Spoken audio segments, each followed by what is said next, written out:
est vrai, exact du début à la fin. C'était un peu alors ce qui existait dans la conscience beaucoup des catholiques à un certain moment. Comme c'était tout ou rien, au XIXe siècle, quand des gens qui souvent n'étaient pas très bien intentionnés vis-à-vis de l'Église ont dit « Regardez, par exemple, Jéricho, les murailles, voilà, c'est déjà tombé, donc tout s'effondre. » Ah ben oui, tout s'effondre.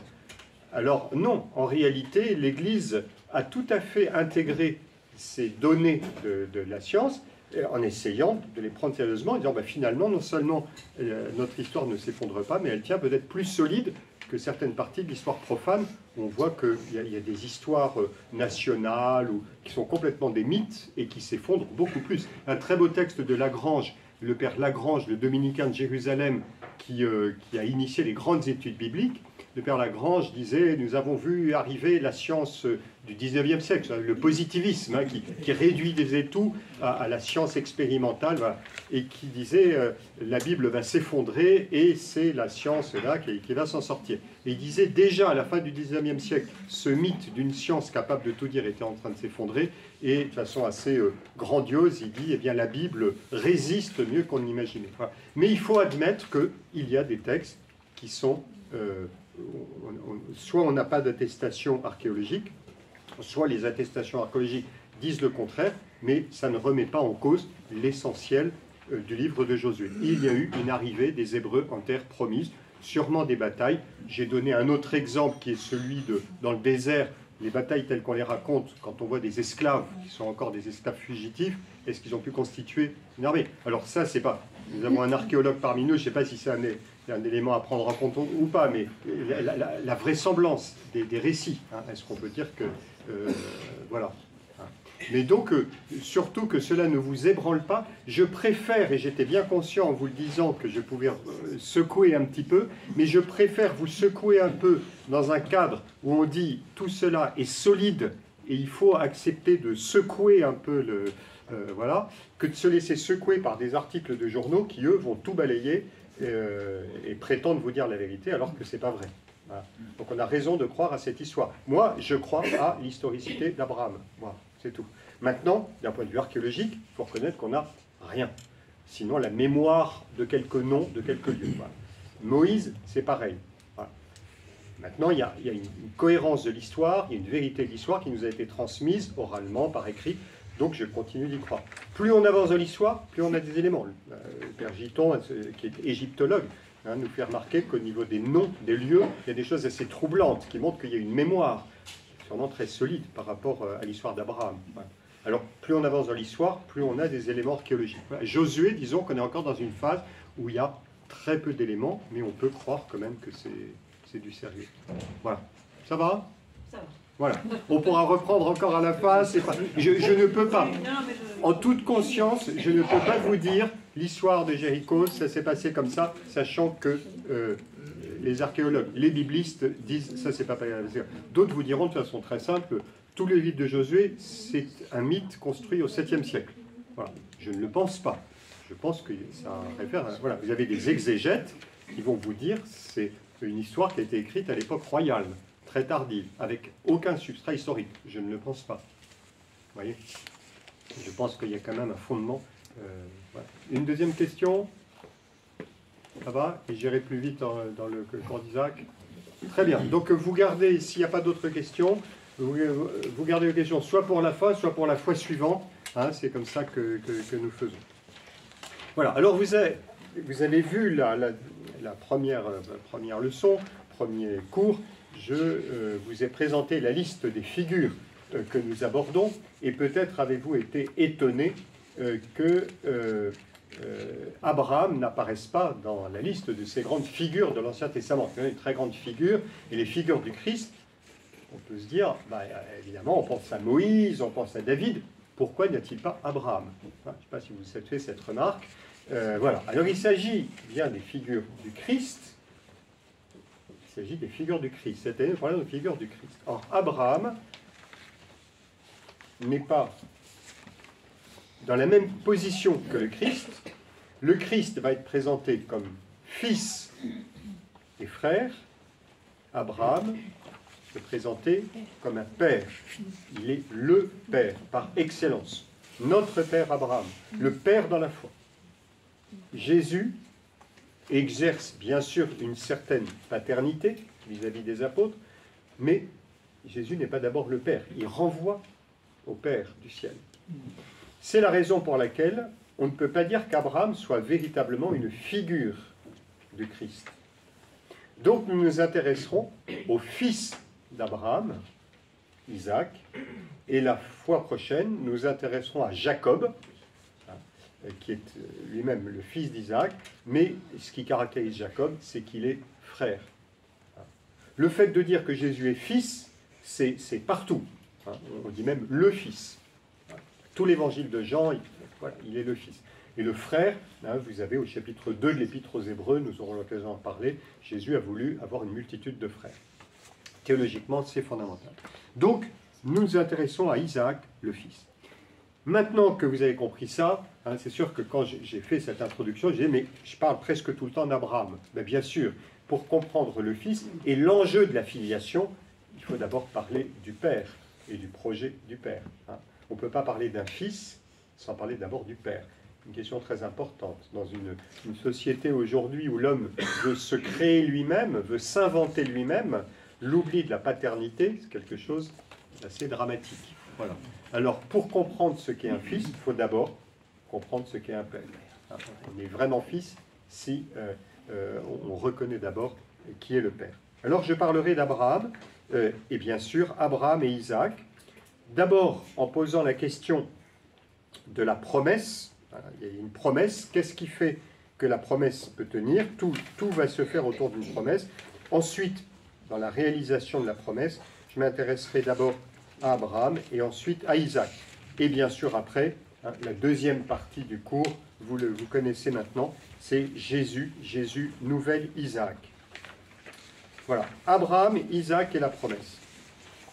Alors, parmi les patriarches, puisque vous savez qu'on parle des patriarches, Abraham, Isaac, Jacob, Joseph, Isaac est le personnage le plus effacé.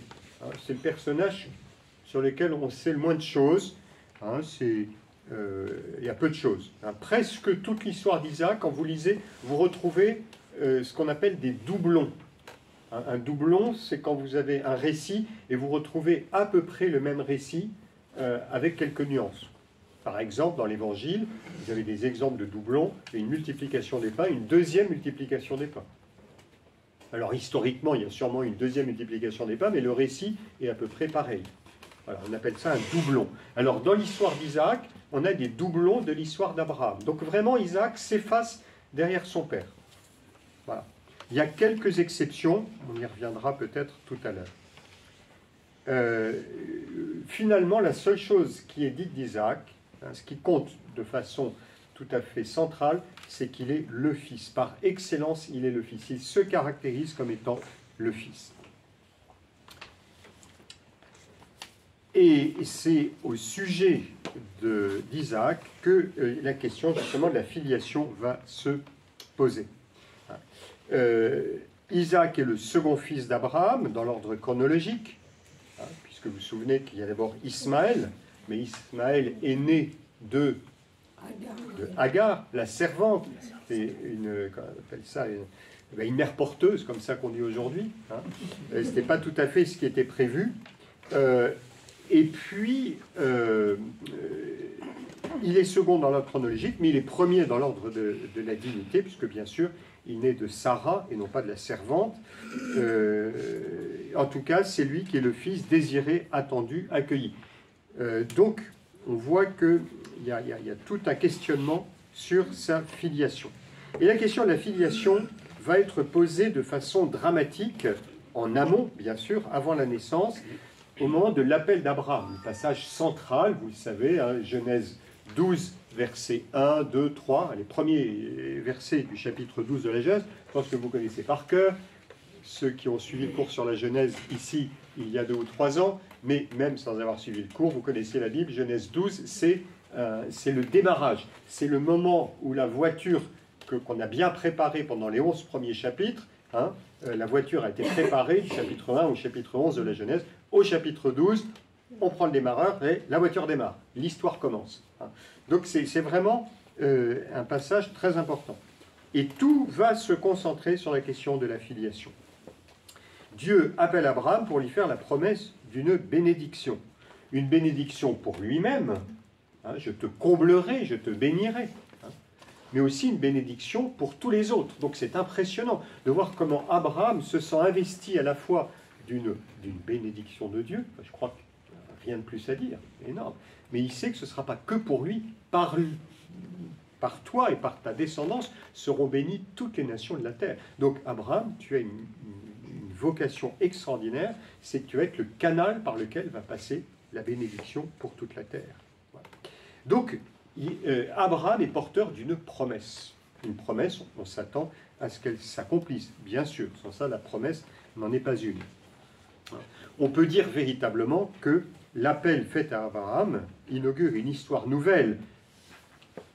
Et je vais vous dire, dans la première rédaction de ce texte, j'avais voulu reprendre une idée du cardinal Lustiger que je vous ai déjà cité il y a 2 ans, c'est que ce n'est pas simplement une histoire nouvelle, c'est l'histoire tout court. L'histoire commence vraiment avec Abraham. Le cardinal Lustiger disait, il n'y a d'histoire que s'il y a une direction, s'il y a un appel. Sans ça, il n'y a qu'une succession d'événements. C'est pour ça qu'on peut dire que c'est le judaïsme et le christianisme qui ont vraiment introduit l'idée de l'histoire dans le monde. Ce n'est pas une question de succession d'événements. L'histoire, ce n'est pas une succession. Je ne sais pas s'il y a des historiens parmi vous. Il y a des historiens ? Il n'y a pas d'historien. Bah, écoutez, je vais parler comme ça. Voilà, mais l'histoire, ce n'est pas qu'une succession d'événements. L'histoire, hein, c'est un projet qui se déploie. Il y a une cohérence, et cette cohérence, elle est donnée par un appel, par une promesse. Pour que l'appel pour que la promesse se réalise, bien sûr, il faut une descendance. Sinon, tout s'arrête avec la mort d'Abraham. Je vous rappelle, j'ai eu l'occasion de le dire plusieurs fois, qu'en hébreu, le mot « histoire », c'est le même mot que « engendrement ». Anissa allait le dire. Toldot, Yalad, engendré. Donc c'est très beau. Nous, on a une vision très théorique, très extérieure de l'histoire. L'histoire, c'est le temps qui s'écoule. Non. Les Juifs, l'Ancien Testament nous apprend que l'histoire, ce sont d'abord des personnes qui transmettent une promesse. Toldot, c'est à la fois engendrement et histoire. Donc, Abraham est porteur d'une immense espérance au bénéfice de toute l'humanité. Et tout va dépendre, vous le comprenez bien, de la naissance d'un enfant. Il y a comme une intensité dramatique, au sens le plus fort, au sens le plus noble, dans la vocation d'Abraham. Or, le drame est porté à son point extrême, puisque Abraham est âgé. Voilà, il a plus de 100 ans. Hein, alors, peut-être au moment de l'appel, mais et Sarah est stérile. Ils n'ont pas eu d'enfant. Bien sûr, Dieu s'est engagé, donc Abraham dit Dieu s'est engagé, mais aucun enfant n'est né. Ça risque donc de remettre en cause le sérieux de la parole de Dieu. Donc c'est une question qui est grave. Dieu a fait une promesse à Abraham, mais Abraham n'a pas d'enfant. Et Abraham ne se privera pas de le rappeler à Dieu, de rappeler à Dieu sa promesse, hein, notamment au moment de la naissance d'Ismaël, où on pourrait dire, ça y est, Abraham a un fils. Oui, mais il est marié avec Sarah. Et dans la Bible, le mariage, c'est quelque chose de sérieux. Donc là, c'est une naissance, mais un peu en parallèle. Hein. Donc, c'est à ce moment-là qu'Abraham dit à Dieu, mais attends, tu m'as fait une promesse, comment va-t-elle se réaliser? Dieu, bien sûr, va lui répondre. Hein, c'est déjà la première épreuve d'Abraham. Est-ce qu'il a foi? Abraham a foi, et Dieu lui donne un fils. Pour les vieux époux, Abraham et Sarah, cette naissance qui a été pourtant désirée, hein, est tellement inattendue, et pourtant elle est réelle, qu'elle provoque le rire. Alors le rire a plusieurs interprétations, plusieurs manières de le comprendre. En tout cas, ce qui est sûr, c'est que le rire va marquer Isaac, à tel point que le nom de Isaac... Ça veut dire le rire. Voilà, dans les langues arabes, redit. Le rire. Et ça se dit comment en arabe? Yitzhak. Yitzhak. Yitzhak, voilà. C'est pareil en hébreu, Yitzhak. Yitzhak. Nous, on dit Isaac, En fait, c'est Yitzhak. Hein, Yitzhak. Voilà. Isaac porte en lui le nom du rire. Pourquoi? Parce que sa naissance, c'était comme une sorte d'éclat de rire. La naissance d'Isaac. On parle de l'incrédulité de Sarah derrière la porte, en fait, derrière la toile de tente. Elle écoute la discussion, elle rit.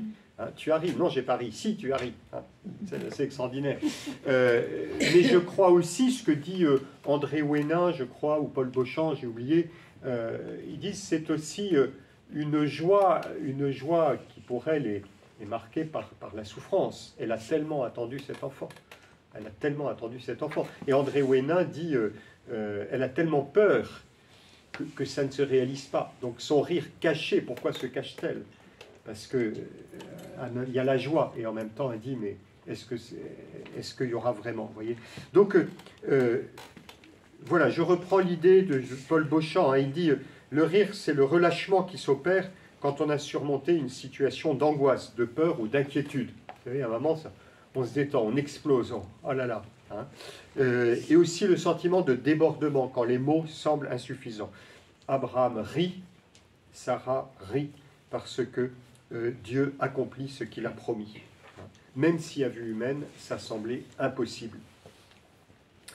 Voilà, donc, premier point, hein, ce qu'il faut retenir, c'est véritablement que Dieu prend un risque en s'engageant, hein, en promettant, en donnant une parole. Eh bien, il va commencer de réaliser cette parole en donnant Isaac. Et Isaac, c'est ce rire, c'est cette joie qui dit ce qui, aux yeux humains, semblait impossible, eh bien Dieu le rend possible. Parenthèse, quand je dis ça, évidemment, vous pensez au Nouveau Testament. Et c'est ce que je vous invite à faire pendant tout le cours, c'est que quand je vous parle des textes de l'Ancien Testament, vous avez le droit au fond de vous-même de relire l'Évangile. Et vous verrez les potentialités énormes du texte, du récit biblique.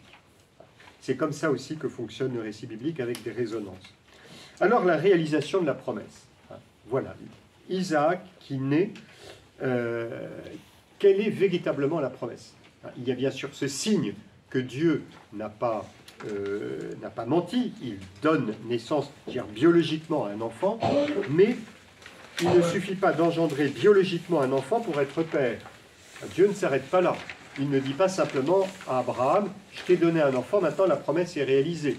Hein? Il faut que cet enfant soit porteur d'une bénédiction. Mais qu'est-ce que ça veut dire être porteur d'une bénédiction?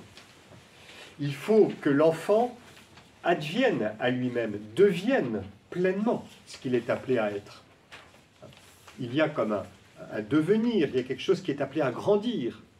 Il faut que l'enfant, que la personne se déploie. Donc, dans la Bible est très sensible à ça. Dans la naissance d'un enfant, il y a bien sûr la naissance biologique, le fait d'engendrer, enfanter, et puis, ce qu'on dit, donner un nom, c'est-à-dire finalement donner aussi une personne, donner une personnalité, à permettre à l'enfant de devenir lui-même. Tout le travail éducatif des parents. Abraham et Sarah savent ce que représente la naissance d'Isaac. Sa naissance est le signe visible de la fidélité de Dieu à sa promesse. Si Isaac meurt, la promesse s'efface. Ils sont trop âgés pour engendrer à nouveau. Alors là va se jouer quelque chose de très subtil. Dieu a promis, il réalise sa promesse. Abraham et Sarah ont Isaac, petit enfant dans leur maison. Ils pourraient se l'accaparer. C'est le danger, toujours, depuis le début de la Genèse. Dieu a fait une promesse aussi à Adam. Tu mangeras de tous les fruits de l'arbre du jardin. Adam et Ève se sont emparés du fruit. Est-ce qu'Abraham va s'emparer de son fils? Ils ont le fils de la promesse. Ils ont tellement attendu. Ils pourraient très bien avoir une attitude possessive vis-à-vis d'Isaac. Mais Abraham et Sarah n'oublient pas que la promesse les porte au-delà d'eux-mêmes. Isaac doit transmettre cette promesse. La promesse, elle les porte vers l'avenir. Donc, après eux, il y aura Isaac. Il faut que la bénédiction soit pleinement transmise à leur fils. que leur fils soit reconnu dans son unicité. Et c'est vrai de tout enfant. Les parents le savent. Évidemment, la naissance d'un enfant, c'est une immense joie pour des parents, mais les parents savent que le plus gros reste à faire.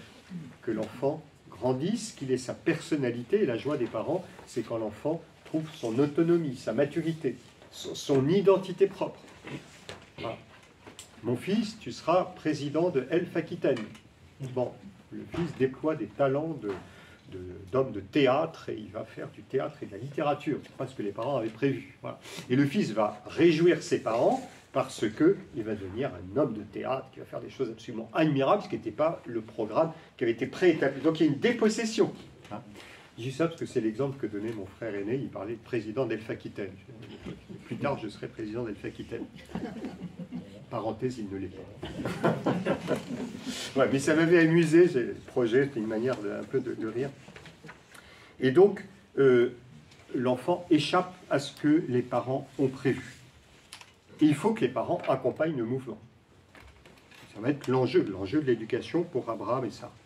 On sait que pour tous les parents, pardonnez-moi, d'ailleurs j'ai mis un D, et j'aurais pu mettre L, je ne sais pas ce que vous en pensez. Normalement, c'était elle, mais je vois que c'est D. Pour les parents, la tentation de posséder, de la possession, peut toujours exister. Peut-être que je me trompe. Voilà. Les parents me diront à la sortie.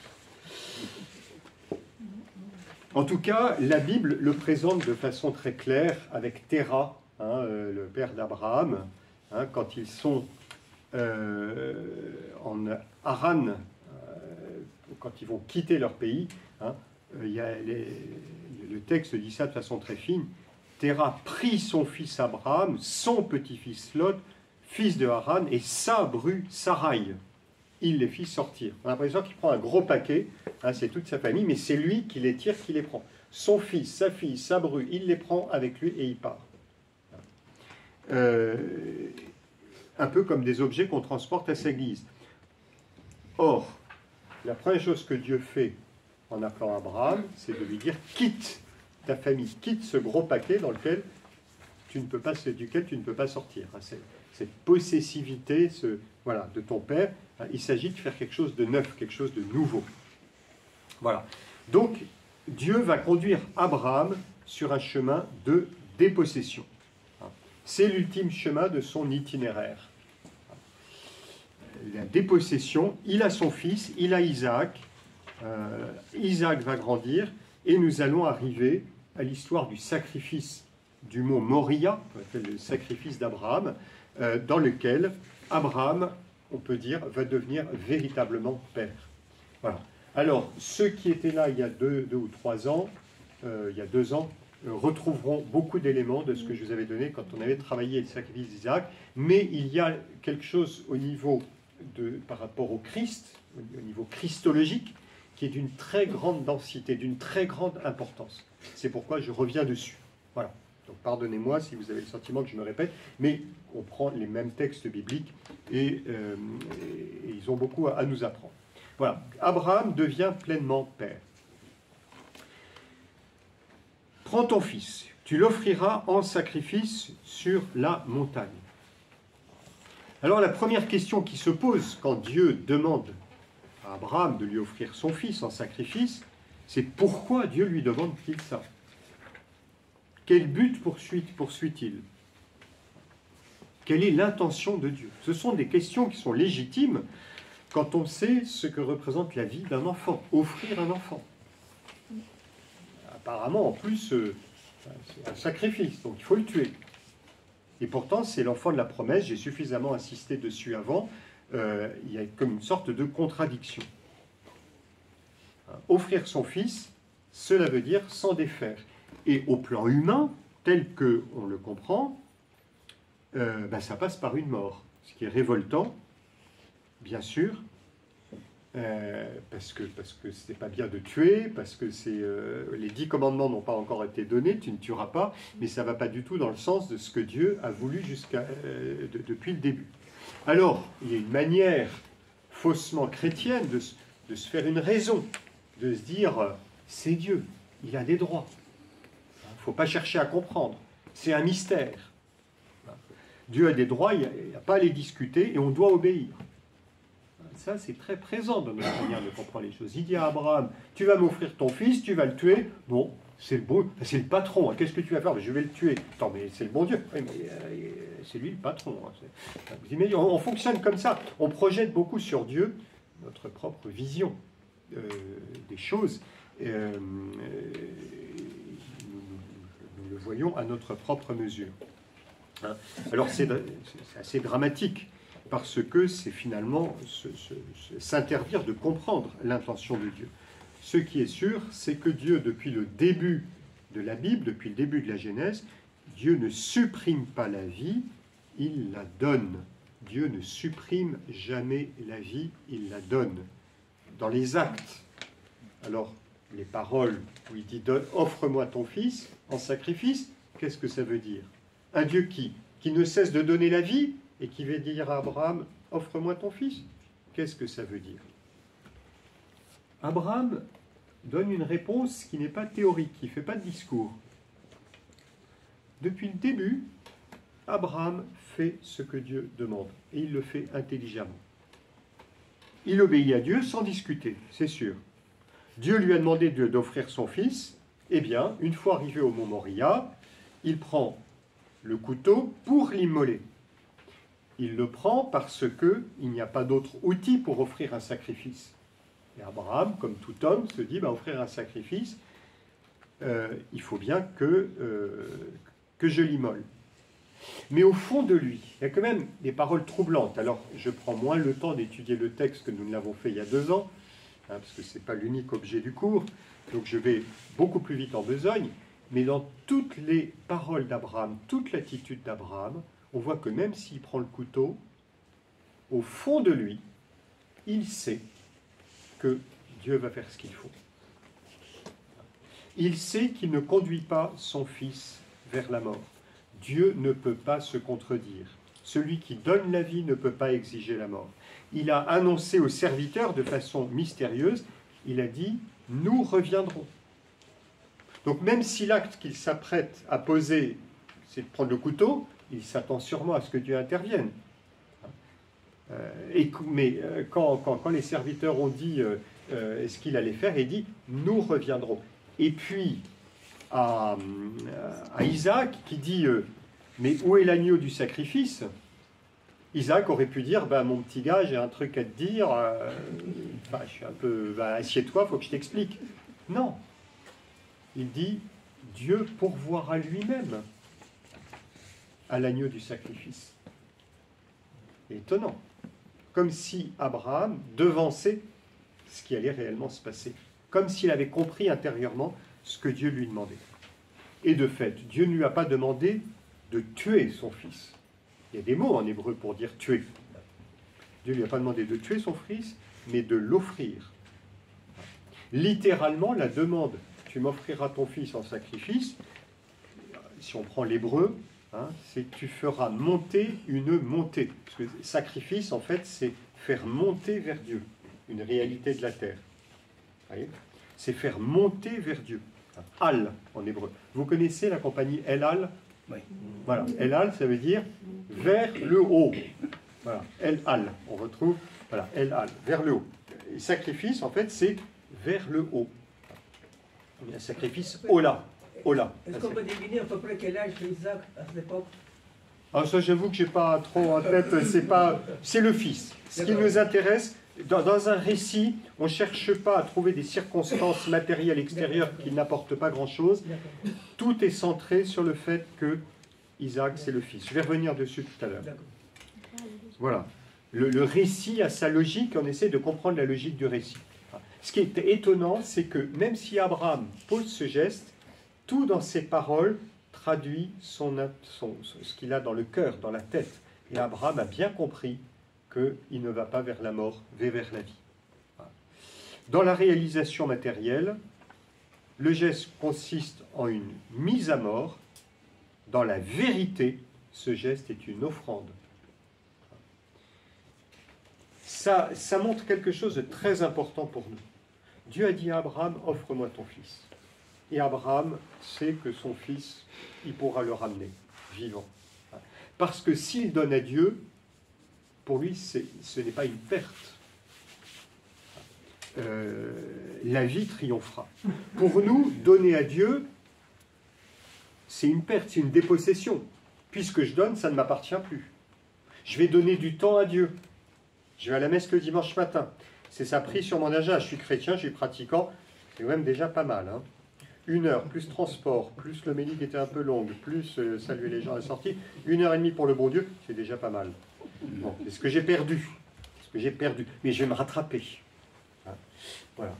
Alors ça, vous voyez, le temps, c'est un peu les vases communicants. J'ai donné à Dieu, donc je perds. Alors Benoît XVI avait une belle formule par rapport à ça. Il disait, n'ayez pas peur de tout donner au Christ. Il ne vous prend rien. En lui, vous trouvez tout. Donner à Dieu, ce n'est pas une perte, mais c'est un gain. Ça passe par un dépouillement, mais un dépouillement de soi, une dépossession de soi. Mais on se trouve soi-même. Isaac va advenir à lui-même. Isaac va se trouver lui-même. Abraham va se trouver lui-même. En donnant tout à Dieu, Abraham trouve sa vraie paternité. Parce qu'il n'est plus dans la possession, mais la vraie paternité, c'est de permettre à l'autre d'exister. La vraie paternité, c'est de permettre à l'autre d'exister. Je sais que c'est jamais complètement facile pour des parents, parce qu'il faut qu'ils acceptent que leurs enfants soient différents les uns des autres, que les enfants suivent le chemin qui est le leur, et d'une certaine manière leur échappent. Et c'est sûrement un peu douloureux. De dire « mon enfant », mais il y a un moment, oui d'accord, mais ça devient un autre adulte. Voilà. Et pourtant, Dieu a bien dit à Abraham, celui que tu vas m'offrir, c'est ton fils, celui que tu chéris. Alors on peut le prendre un peu comme une espèce de, comment on appelle ça, de sadisme, en comprenant mal le texte. Va chercher ton fils, ton unique, celui que tu chéris. Dieu en rajoute. Et offre-le-moi en sacrifice. Mais dans le cœur d'Abraham, ce n'est pas du sadisme. Même si, au fond de lui-même, il a le cheminement que tout homme a à faire, mais il le fait. Il va falloir qu'il passe de l'idée de « je dois utiliser un couteau » à... en tout cas, le fait d'utiliser le couteau, de dire que ça passe par une mort, ça veut dire « j'accepte la dépossession. Maintenant, je m'en remets à Dieu, et Dieu va donner la vie. »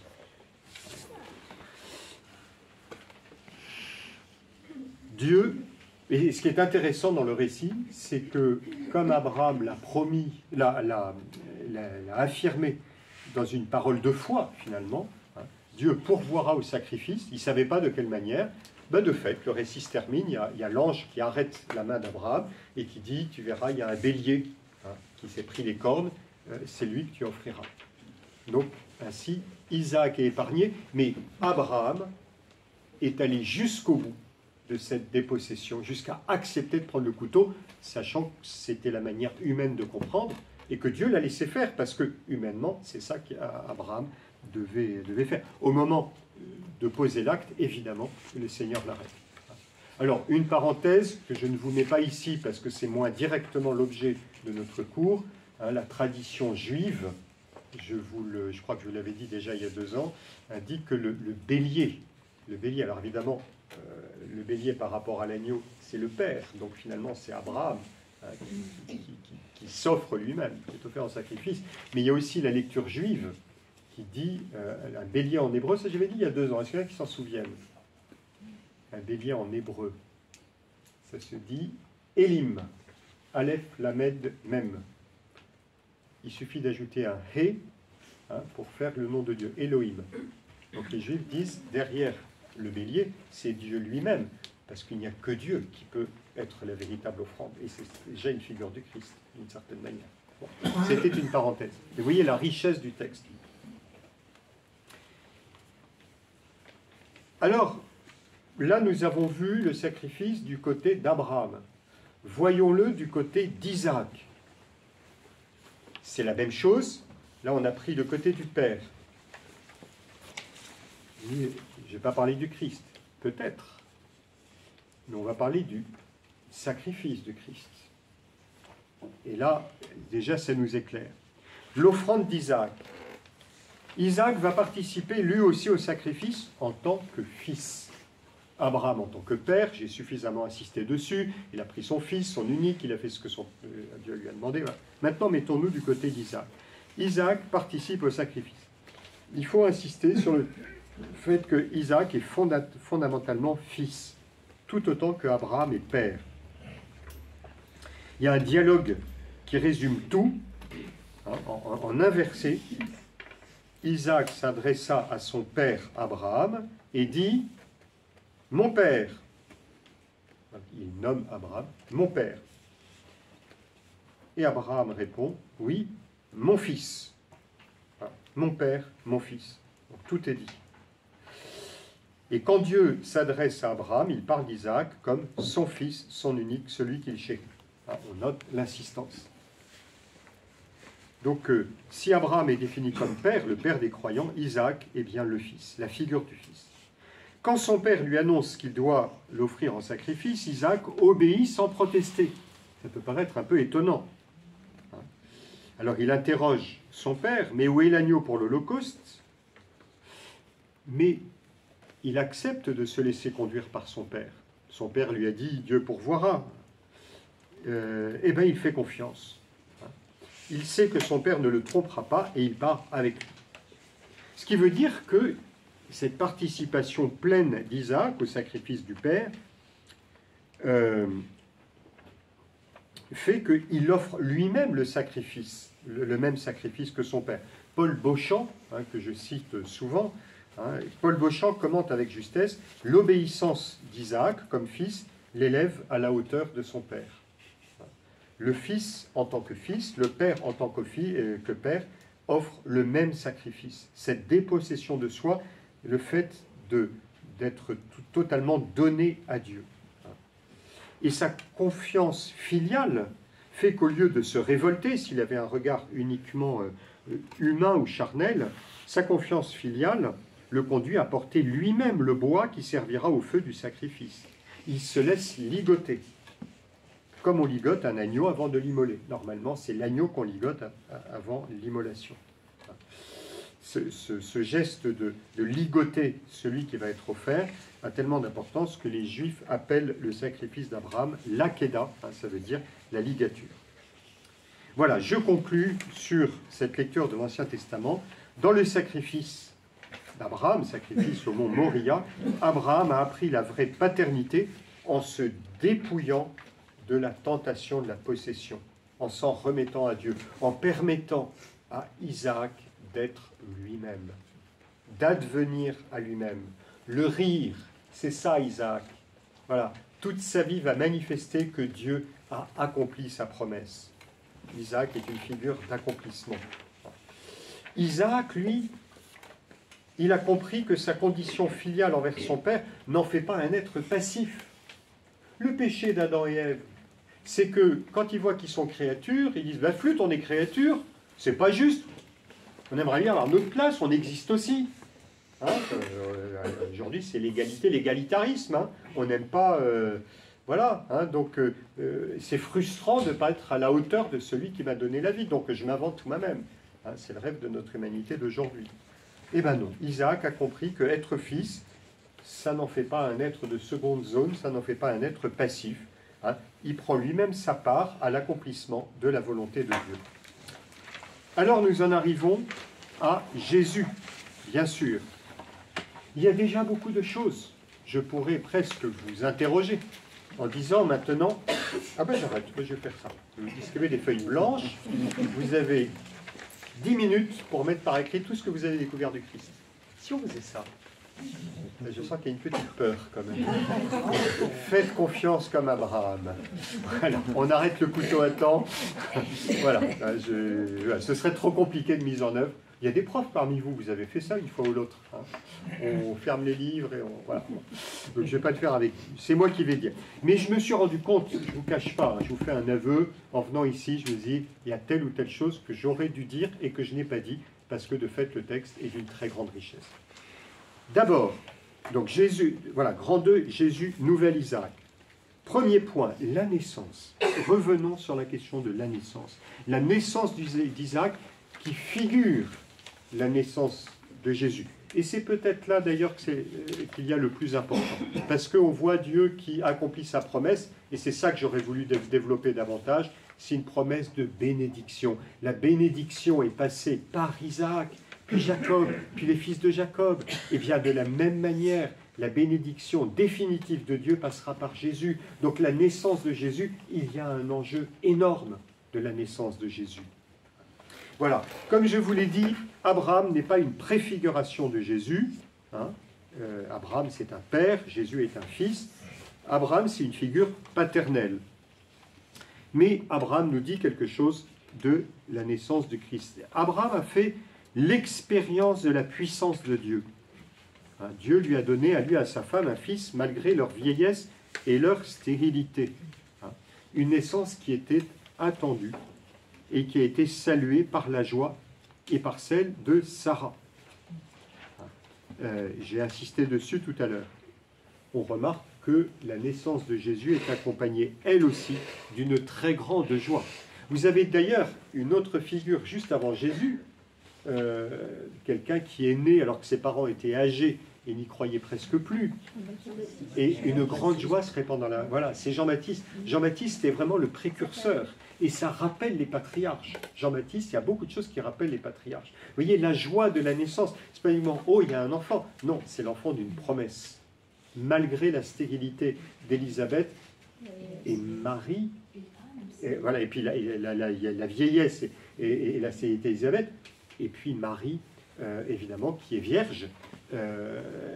Donc il y aurait beaucoup de choses à dire sur le rapport entre la virginité de Marie et la stérilité de Sarah, mais Dieu, rien n'est impossible à Dieu. C'est ce qui est dit dans la conclusion de l'Évangile que d'ailleurs nous avons entendu aujourd'hui. Hein. Rien n'est impossible à Dieu. Voilà, la maternité de Sarah, hein, la mère d'Isaac, hein, rejoint... voilà, Sarah rejoint les femmes stériles de l'Ancien Testament, dont la maternité donnée par Dieu annonce la maternité de la Vierge Marie. Rien n'est impossible à Dieu. C'est ce qui était dit au propos de la naissance d'Isaac, et c'est ce qui est dit à propos de la naissance de Jésus. Et donc évidemment, rien n'est impossible à Dieu. Dieu accomplit sa promesse. Eh bien, il y a ce rire d'Isaac, il y a ce rire, cette joie qui accompagne la naissance de Jésus.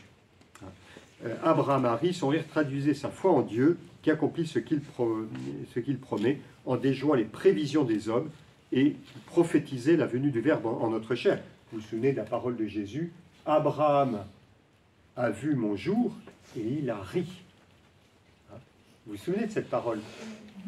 Abraham a vu mon jour, et il a ri. Pourquoi Jésus dit-il ça? Parce que Abraham a vu que Dieu accomplissait ce qui semblait impossible. Eh bien, c'est ce qui se passe avec Jésus. Voilà. Il y aurait aussi tout un développement à faire sur la question de la foi. Par la foi, Abraham sait que ses enfants ne sont pas simplement ceux qui sont nés de la chair, mais ceux qui naissent de la puissance de Dieu. Dieu a manifesté sa puissance par la naissance d'Isaac. Eh bien, Jésus va annoncer un nouveau mode de filiation pour entrer dans l'amitié de Dieu. Il s'agit de naître de l'eau et de l'Esprit Saint. Et là, c'est tout le développement de saint Paul aux Romains. Tous ceux qui, comme Abraham, ont une foi qui va jusqu'à espérer contre toute espérance, deviennent ses fils. C'est par la foi qu'on entre dans la famille des enfants de Dieu. Abraham, notre père, c'est le père de ceux qui croient. Un deuxième point, d'une importance moindre, mais qui nous rappelle quand même qu'Isaac est une figure d'accomplissement, je vous l'ai dit à propos du rire, Isaac, figure d'accomplissement. Il est peu question d'Isaac dans le livre de la Genèse, je vous l'ai dit tout à l'heure. L'unique page qui le met en relief s'ouvre par un commandement, celui de ne pas quitter le pays que Dieu lui a donné. Le début de l'histoire d'Isaac, c'est qu'il doit rester dans le pays. Dieu a promis un pays, il l'a donné à Abraham, maintenant Isaac va y rester. On se souvient qu'Abraham a quitté ce pays, il est allé en Égypte. Jacob a fui ce pays, vous vous souvenez, pourchassé par son frère. Isaac est le seul qui est vécu vraiment dans ce pays. C'est impressionnant parce que Dieu donne le pays à Abraham. Abraham va aller en Égypte, il va se déplacer. Isaac va quand même y rester. Le fils d'Isaac, Jacob, va passer une bonne partie de sa vie chez son oncle Laban. Et ensuite, les fils de Jacob, ils vont partir pour l'Égypte. Quand est-ce qu'ils habiteront enfin la terre de Canaan? 430 ans après, avec Moïse. Donc vous voyez que Isaac est vraiment le seul qui est vraiment vu la réalité de la promesse. Vraiment une figure d'accomplissement. Ben, c'est intéressant de voir que Jésus n'a jamais quitté le territoire d'Israël, comme Isaac, pour que s'accomplissent ces Écritures. Parce que Dieu a promis de bénir son peuple sur sa terre. Il y aurait une grande réflexion à avoir sur le thème de la bénédiction, le lien entre la bénédiction et la terre. Jésus est resté sur la terre d'Israël. Alors, exceptionnellement, on dit qu'il va dans le territoire de Tyr et de Sidon, mais peut-être que ça veut dire dans la région frontalière. Il était le Décapolis. Et ce que j'allais dire, vous parlez plus vite que moi, il va du côté du lac de Tibériade vers la Décapole, exactement, hein, avant de revenir au sud du lac. Voilà. Donc il y a quelques rares exceptions. D'ailleurs, l'histoire de la Décapole est très étonnante parce que quand vous prenez votre carte et vous essayez de faire l'itinéraire de Jésus, ce n'est pas du tout cohérent. Donc on se pose des questions sur cette incise dans l'Évangile. Voilà. Jésus n'a été envoyé qu'aux brebis perdues de la maison d'Israël. Donc comme Isaac, Jésus est la figure, il l'accomplit en lui-même. Ah, j'aime bien cette idée qu'Isaac, c'est le rire qui dit Dieu réalise ce qu'il a promis. Eh bien, Jésus réalise ce que Dieu a promis, cette bénédiction faite sur Israël. Et enfin, alors j'ai dit que la naissance était ce qu'il y avait de plus important. Non, on va dire que c'est surtout l'obéissance du Fils. La naissance, c'est le point de départ, la naissance biologique. Mais là, on arrive à devenir à soi-même. C'est le deuxième volet hein, dont j'ai parlé pour Isaac. Naissance biologique et à devenir à soi-même. Alors là, c'est ce dont je vais parler. Je vais reprendre très rapidement l'histoire du sacrifice au mont Moria. Cette thématique, on la retrouve surtout dans l'Évangile selon saint Jean. C'est dans l'Évangile selon saint Jean que la figure d'Isaac revient le plus. Il y a des références, notamment au moment de la Passion. La question du sacrifice. Saint Jean, Jean-Baptiste, présente Jésus comme l'agneau de Dieu. Vous vous en souvenez, dès le début. Voici l'agneau de Dieu. L'agneau du sacrifice. C'est une thématique qui renvoie à la Pâque. Exode 12, vous vous en souvenez. Exode 12, la Pâque. La figure du serviteur, l'agneau, qu'on conduit à l'abattoir. Mais aussi au récit de Genèse 22. L'agneau qui est offert. Il y a des détails qui font des références de cette manière. Quand, lors de l'arrestation à Gethsémani, les gardes se saisissent de Jésus et le ligotent. Pourquoi le besoin de dire qu'ils le ligotent? Il y a sûrement eu bien d'autres choses qu'ils ont faites.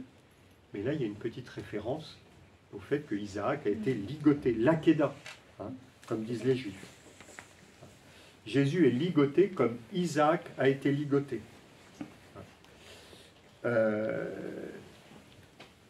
Dieu avait promis à Abraham qu'il pourvoirait à l'agneau du sacrifice. On peut dire qu'avec Jésus qui va sur la croix, la promesse se réalise. Petite parenthèse, dans le récit de la Genèse, Dieu pourvoira à l'agneau du sacrifice. Il y a eu un agneau? Non, c'était un bélier. Là, Jésus lui-même est présenté comme l'agneau. C'est lui qui va être vraiment immolé. Isaac n'est pas mort. Jésus, lui, va vraiment mourir. Donc il ira jusqu'au bout. Jésus est l'agneau véritable du sacrifice. Et puis un autre détail important que nous donne saint Jean, Jésus prend lui-même le bois de la croix. Comme Isaac. Étonnant, il prend lui-même. Mais Isaac sait que le but, ce n'est pas d'aller vers la mort, c'est d'aller vers la vie. Et il prend lui-même le bois. Vous avez vu probablement les vitraux de Chartres ou de Bourges, où on voit des mises en parallèle. On voit Isaac qui porte le bois du sacrifice, c'est du bois en général présenté de couleur verte pour montrer que c'est l'arbre de vie. Et de l'autre côté, vous avez Jésus qui porte le bois de la croix, le portement de croix. Et Saint Jean nous dit, Jésus porte lui-même la croix. C'est cela le vrai sacrifice. Le vrai sacrifice, c'est pas la mort. Offrir un sacrifice, c'est pas uniquement se priver. Le vrai sacrifice, c'est d'offrir à Dieu librement. Sacrificere, rendre sacré, faire passer à Dieu. C'est ça la définition de saint Augustin. Il dit le vrai sacrifice, c'est de faire passer à Dieu. Pour nous, sacrifice, ça veut dire, y a genre quelque chose qui fait mal, ça fait mal. Ah ben Jésus, il s'est sacrifié. Souvent, on dit ça. À aucun moment, la Bible, Jésus ne dit que la Bible, Jésus s'est sacrifié. On ne dit pas ça. Il s'est offert en sacrifice. Voilà.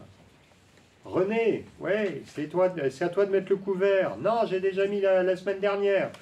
Enfin, vous connaissez ce genre de discours. Bon, c'est pas grave, je me sacrifie. Hein. C'est encore moi.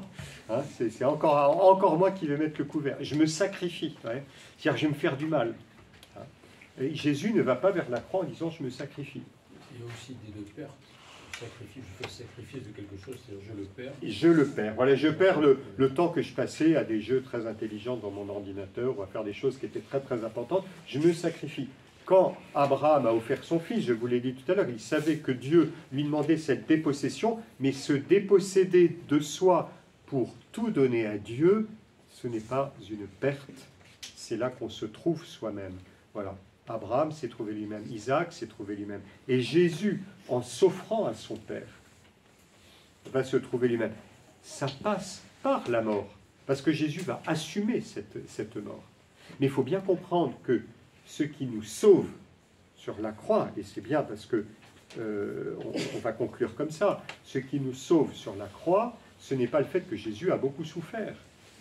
Et pourtant, Jésus a terriblement souffert. Comme personne n'a jamais souffert, parce qu'il a vécu dans son âme tout l'écart entre l'homme éloigné de Dieu et de lui-même. Donc il a vécu cet abîme, cette solitude de l'homme coupé de Dieu. Donc Jésus sait ce que c'est que la souffrance. Mais ce qui nous sauve, c'est le fait que Jésus, du sein de cette souffrance, de cette mort, va garder son cœur tourné vers le Père, librement, dans l'amour. C'est l'amour qui nous sauve. L'amour qui traverse la mort. L'amour qui traverse la mort. Mais le but, ce n'est pas la mort, le but, c'est la vie.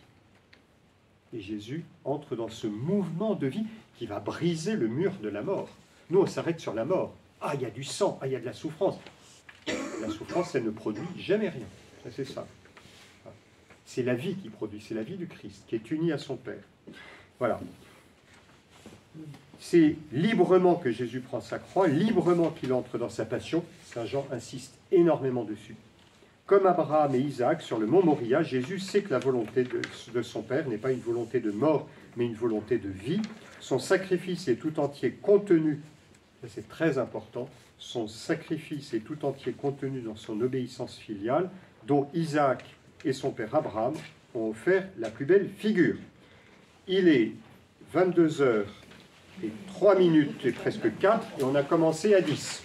Bon, donc ça nous laisse 2 minutes pour poser quelques questions. Oui. Père, puis-je vous suggérer Oui. une petite rectification? Très bien. Donc là où c'est les parents ou des parents. On de remettre Théra au chapitre 11 de la Genèse, et pas 12. Mais 12 ah oui, alors, merci. Perspicace. Exactement. Exactement. Non, non, mais c'est chapitre 11. 12-31, il n'est plus question de Théra depuis un petit moment. Il y a une Merci. deuxième rectification. Oui. Isaac et Jacob, pas Joseph. 11, 31, c'est ça? Alors, La tout à dernière- l'heure j'ai parlé de Jacob. Oui, Non, c'est bien Joseph. c'est bien Joseph. C'est bien Joseph. La question de la fraternité se pose avec Jacob, c'est sûr, mais elle se pose encore plus avec Joseph. C'est la grande question de la fraternité. Le grand texte sur la fraternité dans la Bible, c'est Joseph. Le drame de la fraternité rompu par la jalousie est retrouvé. C'est bien Joseph. Non, non, là, de ce côté-là. La prochaine fois, nous parlerons de Joseph. Une question. Oui, sur- alors, on peut Je commencer. voulais vous demander, est-ce que... Mais ma question, elle est... Oui, allez-y, oui. Est-ce que Abraham, il avait une vie de prière? Vous Alors, comprenez ce que je veux dire? ben, sûrement, vu son attitude. Alors il priait. Alors, attention, quand on Parce lit que les je vous récits interromps, bibliques, mais il est tellement à l'écoute de Dieu qu'on ne peut, on ne peut être à ce point à l'écoute de Dieu qu'en priant, non? sûrement, oui, tout à fait. Moi, je vous parle des textes bibliques. Il faut faire attention à ne pas, vous voyez, essayer de se recomposer la vie d'un personnage comme dans une biographie, un roman. C'est très intéressant, mais c'est déjà autre chose que la Bible. La Bible nous dit ce qui est essentiel pour comprendre la révélation. Or, la révélation, c'est quoi? C'est que Abraham entre dans le chemin d'obéissance que Dieu cherchait chez l'homme et que Adam et Ève ont rompu. Je trouvais extraordinaire que c'est un peu le hasard qui a voulu qu'on aborde ce sujet. Aujourd'hui, c'est l'Immaculée Conception. La foi de Marie, c'est comme la foi d'Abraham. La foi de Marie, c'est l'aboutissement, c'est le résultat parfait. Abraham est au démarrage. Il y a chez Abraham quelque chose quelquefois un peu chaotique. Ce ne sera pas toujours facile pour Abraham, c'est vrai. Hein, il y a eu c'est un peu encore le terrain rocailleux dont parlait Jean-Baptiste hier. Mais il y a déjà quelque chose de la Vierge Marie chez Abraham. Voilà. C'est ça qui importe pour nous. Est-ce qu'il priait ou pas? Est-ce qu'il avait... Ça, c'est des questions très intéressantes, mais c'est pas directement... le texte ne s'arrête pas là. Vous voyez? Oui? Quand l'enfant dit à son père où est l'agneau Oui. du sacrifice, je suppose qu'il n'avait pas conscience que c'était lui qui serait sacrifié. Alors, il ne pouvait pas... encore une fois, dans le texte, on prend ce qui est dit, Oui. on ne se met pas à la place du personnage, Oui, on ne mais- remplit pas les vides. Mais quand... Ça, c'est une tentation. Oui, mais Une quand- grande tentation, c'est de dire, sûrement Abraham, Isaac pensait ceci. La seule chose que l'on voit, justement, c'est très intéressant, il y a un silence, c'est le lecteur qui essaye de se positionner, de se mettre à la place d'Isaac. Ce qui est frappant, c'est qu'il accepte. Et petit à petit, il se laisse conduire par son père. Il y a donc, ce que l'on retient, c'est qu'il n'est pas dans une espèce de distance critique qui fait qu'il fera du surplace, mais il se laisse entraîner, lui aussi, sur un chemin de dépossession. C'est ça que dit le texte. Le reste, c'est nous qui l'ajoutons. Pardon, de, Oui. de ce que je comprends, le père prend son fils et lui dit on ira sacrifier un truc. Oui. Et sur le chemin, l'enfant se dit mais où se trouve l'agneau quoi. Après, je suppose bien que pour le mettre sur le bûcher, lui attacher les mains, peut-être il va falloir lui expliquer ou enfin. Ah ben, il y a bien, mais ça, forcément. parce qu'on a besoin de psychologie, parce qu'on fait ça tout le temps. Devant une œuvre d'art, devant un film, on va psychologiser. Le propre de l'œuvre d'art et le propre du texte biblique, c'est de nous centrer sur ce qui est important pour la révélation de foi. On psychologise, il faut apprendre à ne plus psychologiser. On peut le faire pour nous-mêmes, mais lire le texte, et Abraham donne une réponse qui est très forte à Isaac, Dieu pourvoira. La promesse de Dieu n'est pas vaine. Voilà, on arrête là. Allez, une dernière, et puis... Oui. Toujours à propos du sacrifice, vous avez dit qu'il y a une attitude faussement chrétienne. C'est-à-dire que si Dieu a demandé, c'est Oui. vraiment bon, et ça nous empêche de comprendre. Oui. Et j'ai du mal à avoir la nuance avec le comportement d'Abraham. Mais il demande un truc insupportable et même révoltant. Il demande de tuer son fils. C'est-à-dire que j'admets que Dieu est un Dieu qui peut demander de tuer le fils. Ben moi, non. Et donc il y a une révolte au fond de moi. C'est l'histoire de Job. Il y a ceux qui disent, allez Job, t'as les malheurs, c'est que le bon Dieu, il te punit. Job, il dit non, je ne suis pas d'accord. Je ne suis pas d'accord. Dieu, c'est pas ça. Et Dieu donne raison à Job. Parce que si je dis, bah oui, il demande de tuer, bah d'accord, ça veut dire, oh Dieu, comme si j'ai Loïc par exemple, il y a un truc complètement nul, Loïc a demandé de le faire, c'est nul. Oui, mais Loïc a demandé de le faire. Bon, bah c'est qu'il est nul. Alors je dirais, non, c'est pas possible que Loïc ait demandé ça. S'il a demandé, c'est qu'il a peut-être une autre intention. D'accord, donc il fait, mais en sachant qu'en fait, il y a une sorte de... Toutes ces réponses montrent qu'il sait que Dieu le conduit vers la vie. On n'en sait pas plus. Il obéit, Dieu pourvoira au sacrifice et nous reviendrons. Voilà. Et il est revenu et Dieu a pourvu à l'agneau du sacrifice. Voilà, on va pour les complices. S'il y a encore une question, je peux répondre là, mais je ne vais pas vous mettre Voilà. Il y avait une... Oui. Le Fils se trouve dans l'obéissance au Père. Oui. Et j'ai du mal à raccrocher ça avec Jésus, qui justement, lui, vient du Père. Mais il Et qui vient partage justement son intimité, puisqu'il ne fait qu'un avec lui. Ce qui caractérise le Fils, c'est qu'il reçoit son être d'un autre, le fait être comme autre. Il y a donc une altérité, il y a une distance. Et voilà. Il a la même vie que le Père, un peu comme un papa et une maman. Les gènes des parents, on va retrouver le programme ADN. Père, oui. Mais n'empêche qu'il y a quand même une altérité, c'est une autre personne. Donc il y a une liberté du Père, il y a une liberté du Fils. Et Jésus va librement, dans son humanité, adhérer à la volonté du Père. Et il le dit tout au long de l'évangile de Saint Jean, il est venu pour accomplir la volonté du Père. Donc ce qui unit le Père et le Fils, ce n'est pas uniquement le fait qu'ils ont la même substance, ça ils ont la même substance, mais c'est deux personnes qui ont la même substance. Qu'est-ce qui va se passer entre elles? Eh bien, ce n'est pas uniquement l'unité de substance, c'est l'unité d'amour.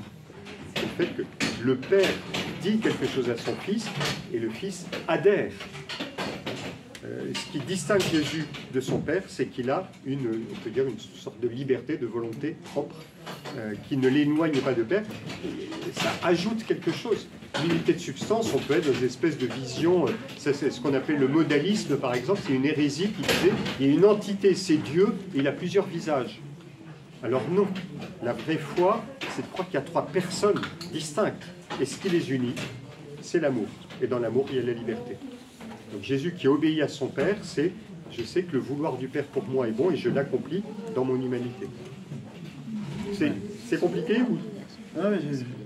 C'est la question de la volonté. Est-ce que Jésus a une volonté ou pas? Eh bien, dans son humanité, Jésus a une volonté qui est distincte et qui va s'accorder à la volonté du Père. C'est le cœur du salut.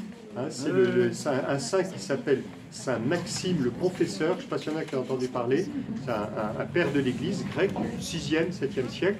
Et il dit finalement, il réfléchit sur qu'est-ce qui va nous sauver. Ben, Adam et Ève, c'est pas le fait qu'ils ont fait un truc que c'était pas bien, ça Dieu en a vu d'autres, mais c'est le fait que leur volonté qui était faite pour l'amour, pour la vérité, s'est portée sur quelque chose qui n'était pas Dieu. Donc, c'est pas le fait que l'homme soit différent de Dieu, c'est le fait qu'il s'approprie, c'est son propre vouloir, ce que je veux comme je veux. Voilà. Mais Jésus, lui, c'est pas ce que je veux comme je veux, c'est ce que le Père m'a demandé. Parce que je sais que c'est une volonté qui est bonne. Mais il offre sa liberté. C'est ce qui se passe avec Marie. Que tout se passe pour moi selon ta parole. Donc on passe d'une union naturelle, sans se poser de questions, à une union de liberté, de volonté, de charité. C'est la charité qui nous sauve. Merci mon Père. Voilà. Mais la liberté, j'aime pas beaucoup la liberté. La liberté fiscale, la liberté de l'homme, Oui. la liberté propre de l'homme, n'est dans le bonheur que si elle est ajustée à la volonté du Père. Vous êtes d'accord que pour qu'il y ait le bonheur, il faut être dans un bien, on ne peut pas être dans un mal. C'est la liberté dans la volonté de Dieu, Voilà. ajustée à la volonté de Dieu qui permet. Voilà. Voilà. Alors pour nous, on a beaucoup de mal à Pas la l'imaginer. liberté telle qu'on l'entend nous. Voilà, parce que pour nous, la liberté, c'est je fais ce que je veux comme je veux. Mais c'est-à-dire, on met sur le même plan des choses qui ne sont pas sur le même plan. C'est-à-dire, choisir un bien ou choisir quelque chose qui est nul, humainement, je me dis, au moins comme ça, j'ai le choix, je suis libre. Mais si je choisis quelque chose qui est nul, ben, ma liberté va se réduire. Un enfant, si vous êtes dans la rue, vous voyez, je vais aider quelqu'un, évidemment, il faut que je me bouge, ou alors je reste dans mon petit égoïsme, j'ai la liberté, n'empêche que si vous allez aider quelqu'un, vous verrez que vous aurez engagé votre liberté pour quelque chose qui vous fait grandir, en liberté, en liberté. La liberté n'est jamais aussi grande que quand elle se porte vers un bien, vers l'amour, vers la vérité. Quand elle est ajustée à Dieu, voilà. à la volonté. Quand elle est ajustée à Dieu. Donc saint Augustin dit la liberté la plus grande, c'est d'aimer. Alors mais dans ce cas-là, c'est automatique, on n'a pas le choix. Si, parce que la liberté, c'est l'élan du cœur dans lequel je dis je m'engage, je me donne. C'est l'ajustement parfait. C'est l'ajustement parfait, mais qui vient du fond de mon cœur, que je pourrais garder pour moi-même. Dans ce cas-là, c'est un renoncement à ma liberté. Ça, c'est la sainteté, l'ajustement du cœur. Enfin, Oui. l'élan du cœur parfait, c'est Oui, la sainteté. mais on est capable de cette sainteté, on est capable tous de la vivre. Parce que dans des petits choix quotidiens que vous faites au quotidien, vous dites, quand je prends l'exemple on est occupé à son truc, et puis vous avez, je sais pas quoi, quelqu'un à côté de vous qui dit est-ce que tu peux me donner un coup de main, ça me rendrait vraiment service. Il y a un moment, en regardant le sourire, machin, vous arrêtez ce qui vous intéressait, vous dites je vais faire du bien à cette personne. C'est tout petit, mais vous dites j'ai le sentiment d'avoir donné un peu de moi-même, d'avoir renoncé à un plaisir immédiat. Je donne en général l'exemple aux enfants avec la tablette. Vous savez, les disputes sur je suis en train de jouer, mais non, on avait dit que c'était moi au bout d'un quart d'heure, mais ça fait 1 heure, etc. Bon, ben, si tu renonces, tu es capable de laisser la place à l'autre, après tu te sentiras plus. Tu auras grandi, tu auras plus de liberté, plus de joie. Voilà. Que si tu es replié sur toi-même. Voilà. Mais Jésus, il a reçu de son Père tout, la gloire, etc. Il ne la garde pas pour lui-même. Il entre dans cette obéissance d'amour. Et nous, on peut faire des petits gestes quotidiens comme ça. Voilà. Alors ça passe sûrement par un renoncement, c'est sûr. Mais pour un amour. Ah ben, oui, oui, mais... Donc pour un bien plus grand. Ouais. Oui, c'est ce qu'on voit, c'est pas la mort, c'est la vie. Merci beaucoup. Voilà. Merci, Père. Oui, merci, bonne soirée. Alors, je pense qu'on est à temps pour les complis, parce que comme tout le monde a commencé en retard.